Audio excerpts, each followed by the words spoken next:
SNA associates Pakistan की बेहतरीन law firm है जो पाकिस्तान के मारूफ कानूनदान Shahbaz Murtaza Ansari advocate high court व फेडरल शरीयत कोर्ट की रहनुमाई में सारे पाकिस्तान में फैमिली केसेस, प्रॉपर्टी केसेस और चेक केसेस में बेहतरीन सर्विसेज फराहम करती है। SNA law associates court marriage, online court marriage के अलावा तलाक, नादरा तलाक सर्टिफिकेट, मैरिज सर्टिफिकेट के बाबत भी बेहतरीन सर्विसेज फराहम करती है। SNA लॉ एसोसिएट्स के मेन ऑफिस मुल्तान में Miss Rizwana Ayub advocate high court, Chaudhry Asif Karim Sindhu advocate high court, Miss Mahvish Rabia advocate high court और Miss Afsha advocate high court शामिल हैं। इसके अलावा पाकिस्तान के दूसरे शहरों में भी काबिल वकील SNA लॉ एसोसिएट्स के पैनल में शामिल हैं। मजीद दुनिया भर के पाकिस्तानी अपने कानूनी मसाइल के बाबत शाम 7 से 9 के दरमियान Shahbaz Murtaza Ansari advocate high court के WhatsApp नंबर 0333618191 पर फ्री मशवरा कर सकते हैं। आपका एतमाद ही हमारा फख्र है। मोहतरम नाज़रीन, अस्सलाम वालेकुम। Shahbaz Murtaza Ansari advocate high court federal शरीयत कोर्ट मुल्तान पाकिस्तान से आपसे मुखातिब हूँ। आज का जो मेरा वीडियो लेक्चर है वो एक सुप्रीम कोर्ट ऑफ पाकिस्तान के नए फैसले से मुतल्लिक है, जो कि निकाह नामे में जो जाली इंदराजात होते हैं उनसे अख्तियार समात से मुतल्लिक है। और तो एक अहम लेक्चर है आज का जो आप लोगों ने सुनना है। और सुप्रीम कोर्ट ऑफ पाकिस्तान ने जो निकाह नामे में जाली इंदराजात कर दिए जाते हैं बाज़ लड़की वालों की तरफ से, उनकी बाबत जुरिस्डिक्शन के बारे में, अख्तियार समात के बारे में तय कर दिया है। क्योंकि ये मसला चल रहा था काफ़ी अरसे से और मुख्तलिफ़ अदालतों के मुख्तलिफ व्यूज़ इस पर थे और अभी सुप्रीम कोर्ट ने इसको तय कर दिया है। तो आज हम इसको डिस्कस करेंगे कि ये फ़ैसला क्या है। जाली निकाह नामे में जाली जो एंट्रीज़ होती हैं, हक़ महर की या दीगर शराइत वगैरह लिख दी जाती हैं जालसाजी से। और दूसरा फिर मैं एक तो ये फ़ैसला बताऊँगा ये फ़ैसला क्या है और पहले क्यों कन्फ्यूजन पाया जाता था और अब फ़ैसले से क्या क्लैरिटी आ गई है। और दूसरा मैं बताऊँगा आप लोगों को कि जाली इंदराजात से बचा कैसे जा सकता है, यानी क्या एहतियात आप लोग कर सकते हैं। तो इस लेक्चर को आखिर तक आप लोगों ने सुनना है। अगर आप लोगों ने अब तक मेरे YouTube channel Shahbaz Murtaza Ansari advocate को सब्सक्राइब नहीं किया तो काइंडली सब्सक्राइब करें, लाइक करें, दोस्तों में शेयर करें ताकि उनको भी मेरी वीडियोस मिलती रहें। मैं हमेशा कोशिश करता हूं कि अपने जो मेरे नाजरीन हैं, जो मेरे आर्टिकल पढ़ने वाले क़ारीन हैं या जो मेरे यूट्यूब फ्रेंड्स हैं, उन आम लोगों की आगाही के लिए लेक्चर जारी करी और मैं कोशिश करता हूं कि सादा अल्फाज में अपनी बात समझा सकूं। क्योंकि ये तमाम कवानीन जो है इंग्लिश में होते हैं। एक तो मैं उनको राइट्स के बारे में आगाह करने की कोशिश करता हूँ, दूसरा जो अपडेट होती है, आला अदालतों के फ़ैसले आते हैं मुख्तलिफ लॉ इशूज़ पर, ख़ास तौर पर फैमिली इशूज़ पर, मैं वो आप लोगों से शेयर करने की कोशिश करता हूँ। तो दूसरा, हमारी सर्विस जो है इस वक्त पाकिस्तान के 49 शहरों में मौजूद है। कराची से पेशावर तक हमारे ऑफिस हैं। तो आप किसी भी शहर से हों, हमारी सर्विस लेना चाहें तो आप जो है मेरे WhatsApp नंबर 0333618191 पर जाकर मशवरा जो है कर सकते हैं। और मेरे मशवरे की जो है 1000 फ़ीस होती है। सुबह 9 से रात 9 बजे तक आप मशवरा ये कर सकते हैं, तफसील से मशवरा कर सकते हैं। अब मैं जो है अपने टॉपिक की तरफ आता हूँ। पहले काफ़ी शिकायत आ रही थी लोगों की तरफ से होती थी कि जी ये फ़लाँ एंट्री जो है निकाह के वक्त तय ही नहीं पाई थी और ये बाद में लड़की वालों ने लिखी है और उसके बाद मुकदमात दायर होते थे। अच्छा, इसमें मसाइल कहाँ कहाँ थे, पहले वो शेयर कर दूँ। किसी भी डॉक्यूमेंट को मनसूख करने का जो अख्तियार है वो स्पेसिफिक रिलीफ एक्ट के तहत है, जो कि सिविल कोर्ट को है। एक तो ये बात थी इसमें। तो लिहाजा अक्सर अदालतें कहती थी कि सिविल कोर्ट को अख्तियार है डॉक्यूमेंट या पार्ट ऑफ डॉक्यूमेंट को कैंसिल करने का अख्तियार सिविल कोर्ट का है। अच्छा, दूसरा फिर इसमें यह था कि लाहौर हाई कोर्ट की जजमेंट आ गई थी कुछ साल पहले। उसमें उन्होंने करार दिया कि जी नहीं, ये अख्तियार जो है ये डिप्टी कमिश्नर का है। अगर निकाह नामे में जाली इंदराजात आप समझते हैं तो आप डिप्टी कमिश्नर को दरख्वास्त देंगे, कोर्ट को अख्तियार, यानी डिप्टी कमिश्नर के बारे में उन्होंने एक जजमेंट पास करते थे। वो जजमेंट भी इनफील्ड थी। अच्छा, उसके बाद ये हुआ कि निकाह नामा जो है जो फैमिली एक्ट 1964 है उसमें सेक्शन 5 में बताया गया कि फैमिली कोर्ट को किन मुकदमात का जो है अख्तियार हासिल है। और उसमें जो आखिर में शेड्यूल दिया गया है, उन्होंने करार दिया कि उन मुकदमात का फैमिली कोर्ट को अख्तियार हासिल होगा। और उस शेड्यूल में मुख्तलिफ टाइम्स पर मुख्तलिफ तरमीम होती रहीं।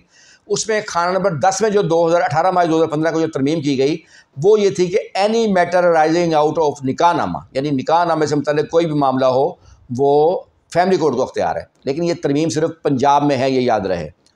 अच्छा, इसके बाद फैमिली कोर्ट में केस दायर होना शुरू हो गया, लेकिन होता ये था कि तब भी ये कन्फ्यूजन मौजूद रहा, क्योंकि लोग दावा इस्तक़रार हक़ दायर कर देते थे फिर भी, और दावा इस्तक़रार हक़ दायर करके वो फैमिली फिर जब जाते थे कोर्ट में तो कोर्ट कहती थी कि ये तो इस्तक़रार हक़ सिविल कोर्ट का अख्तियार है, ये स्पेसिफिक रिलीफ एक्ट के तहत ज़्यादा फैमिली कोर्ट नहीं सुन सकती। तो वो कई मुकदमा सिविल नेचर के चलते थे, कई अदालतें कहती थी कि डिप्टी कमिश्नर का अख्तियार है क्योंकि उनको अख्तियार मौजूद है। मतलब ये मामला ऐसे ही चलता रहा, कोई चीज़ वाज़ेह नहीं थी। क्योंकि मैंने उसके बाद कई केसेस दायर किए, वो मैंने उसी जो कॉलम नंबर 10 है शेड्यूल का, उसका हवाला देकर। अच्छा, फिर एक बात तो मैं बता दूं कि जब इस केस को दायर किया जाए तो इस्तक़रार हक़ का दावा मत दायर करें, मतलब इस पर एतराज़ आता है। आपका टाइटल जो होगा वो आएगा कि मनसूखी इंदराजात निकाह नामा, column number so and so, claim number 10, west Pakistan family courts act 1964, ये टाइटल आएगा। सिर्फ इस्तक़रार हक़ नहीं आपने लिखना, ठीक है। इसके तहत आप केस फाइल कर सकते हैं। इस कन्फ्यूजन को अभी सुप्रीम कोर्ट ने दूर किया है अभी रिसेंटली, क्योंकि हुआ ये कि एक मुकदमा मुल्तान का ही मुकदमा था, वो उसमें मर्द ने दायर किया दावा मनसूखी इंदराजात निकाह नामा, खातून ने हक़ महर का और खर्चे वगैरह का। खातून का दावा डिग्री हो गया, मर्द का खारिज हुआ, अपील हुई, अपील भी खारिज, हाई कोर्ट में गए, हाई कोर्ट भी मर्द के ख़िलाफ़ फैसला हुआ, वो हाई कोर्ट सुप्रीम कोर्ट चला गया। अब सुप्रीम कोर्ट ने सबसे पहले तो पूछा उनके वकील से कि आपने जो दावा दायर किया था या जो अपील की थी वो दावा सिविल था या फैमिली था मनसूखी इंदराजात वाला, और जो अपील की थी वो जो थी वो अपील फैमिली थी या सिविल थी, पहले ये बताइए। तो उन्होंने कहा, उनके वकील ने, कि जी ये सिविल मुकदमा हमने दायर किया था स्पेसिफिक रिलीफ एक्ट के तहत। तो जिस पर सुप्रीम कोर्ट ने भी फाइंडिंग दी कि नहीं, पंजाब में जो तरमीम हुई है उसमें जो शेड्यूल नंबर 10 है उसके तहत ये अख्तियार अब सिर्फ फैमिली कोर्ट का है। कि फैमिली कोर्ट देख सकती है कि निकाह नामे की एंट्री जाली हैं, दुरुस्त हैं या सही हैं, ये गलत है। तो ये 2023 में सुप्रीम कोर्ट का फ़ैसला आया है। और हमारी जो एक और सर्विस है कि किसी भी पॉइंट पर केसला अगर आप लोगों को चाहिए तो आप 1000 फ़ीस अदा करके एग्जैक्ट पॉइंट पर हमसे केसला ले सकते हैं। सो अगर आप लोगों को वो डिप्टी कमिश्नर की एंट्रीज़ कैंसिल करने का अख्तियार वाली केसला चाहिए होगा, वो भी ले सकते हैं। आप लोगों को सुप्रीम कोर्ट की जो नई जजमेंट आई है ये चाहिए होगी तो आप वो भी 1000 फ़ीस अदा करके ये भी ले सकते हैं, या किसी भी पॉइंट पर चाहिए हो तो आप लोग हमसे वो ले सकते हैं एग्जैक्ट पॉइंट पर। क्योंकि मुकदमात जो हैं वो केस लाज की बुनियाद पर ही जीते जाते हैं। तो बजाय इसके कि लाइब्रेरी जाके कई घंटे बैठा जाए और तलाश किया जाए केस लाज को, हम एग्जैक्ट पॉइंट पर आपको केसला प्रोवाइड करने की जो कोशिश करते हैं। अब दूसरा मामला कि ये मामला होता क्यों है। इसलिए होता है, इसकी बुनियादी 2-3 चीज़ें जो मैंने ऑब्ज़र्व की इतने अरसे 22-23 साल से मैं फैमिली केसेस कर रहा हूँ। एक तो ये होता है कि निकाह के वक़्त दोनों फ़रीक़ैन के दरमियान एतमाद इंतहा को छू रहा होता है, अखलाकियात भी इंतहा को छू रही होती हैं।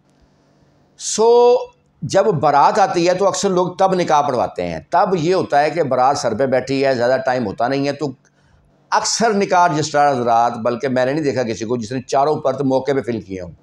होता यही है कि निकाह पढ़ाया दूल्हा दुल्हन का और जनाब साइन करवाए गवाहों के और घर ले जाते हैं फिर वो उठा के परतों को। उसके बाद महीने 2-2 महीने तक वो रजिस्टर्ड ही नहीं कराया जाता।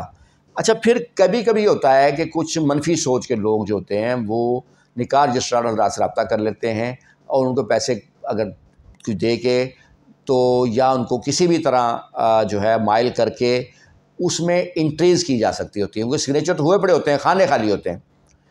सो अब आजकल जितनी महंगाई है, अगर सिर्फ आप 10 तोले सोना ही लिख लें तो वो भी 20 लाख से ज़ायद का है। और अगर आप लिख लें एक 10 मरले का मकान तमीर शुदा फलां कॉलोनी, तो वो भी मकान करोड़ के करीब होगा। तो वो बकौल शायर किसी की जान गई, आपकी अदा ठहरी। फिर जब इनको इंट्रीज़ को चैलेंज किया जाता है कोर्ट में, तो कोर्ट ये करार देती है कि जी दस्तखत मौजूद है, दोनों पार्टीज़ के निकाहनामा रजिस्टर्ड है, लिहाजा इंट्रीज़ दुरुस्त हैं। फिर ये बात भी आती है। इसलिए पहले एहतियात करना ज़रूरी है, और वो आप लोग क्या एहतियात कर सकते हैं मैं आज आपको वो बताऊंगा। एहतियात आप क्या कर सकते हैं। एक तो कोशिश करें कि निकाह नामा जो है ना, निकाह से पहले शर्तें, हक़ महर, हर चीज़ तय कर लें, और निकाह नामा भी कुछ दिन पहले लिख लिया जाए। निकाह पढ़ाने से कुछ दिन पहले, यानी कि जब उस वक़्त आप लोगों के पास खुला टाइम होगा और आराम से आप निकाह नामे की चारों परतें दोनों पार्टीज़ मिलके लिखवा सकती हैं और ताकि फिर उस पर सिग्नेचर करें। जब पूरे डॉक्यूमेंट लिखे जाएँ फिर अफरा तफरी नहीं होगी, जल्दबाजी नहीं होगी, कोई बारात सर पे नहीं खड़ी होगी। एक तो ये एहतियात करें, कोशिश करें कि निकाह नामा पहले फिल हो जाए और निकाह बाद में बेसिक पढ़ा लिया जाए, 2-4 दिन बाद, कोई मसला नहीं है। दूसरी बात यह कि जब दुल्हा या दुल्हन, क्योंकि दोनों का ही फ़ायदा है ना इंटरेस्ट से, ये भी ना हो कि जी दुल्हा हक में लिख कर दे और बाद में मुकर जाए कि ये तो जालसाजी है। तो दोनों का ही फ़ायदे की बातें बता रहा हूँ मैं। जब दुल्हा या दुल्हन सिग्नेचर करें तो वो उसकी वीडियो बना लें निकाहनामे की, ताकि ये पता चले कि जब सिग्नेचर किए जा रहे थे तो तब कितने खाने फिल थे और क्या लिखा हुआ था। तस्वीर भी बनाएं सिग्नेचर करते हुए। तो दूसरी एहतियात ये करनी है। तीसरी, रकम जो हिंसों में लिखी जाती है, अब एक सिफर बढ़ा दिया जाए तो रकम जो है 10,000 से 1 लाख बन जाएगी। 1 लाख के साथ सिफर लगा दिया जाए तो वो 10 लाख बन जाएगी। तो इसलिए जब हिंसों में लिखें तो हरूफ में भी साथ ब्रैकेट में लिख लें। यानी अगर 10 लाख हक महर है, 10 लाख लिखकर हिंसों में फिर आगे ब्रैकेट में उर्दू में दाल सीन 10 लाख लिख लिया जाए। उससे ये है कि वो उसमें कटिंग के या उसको अमेंड करने के या फोर्जरी के चांसेस ना होने के बराबर रह जाते हैं। फिर एक और चीज़ ये भी हो सकती है कि जो शराइत आप निकाह में लिखवा रहे हैं उसका अलग से एक इकरारनामा स्टाम्प भी लिखवा लें। 2 जगह पर वो चीज़ आ जाएगी, उसका ये फ़ायदा जो है वो रहेगा।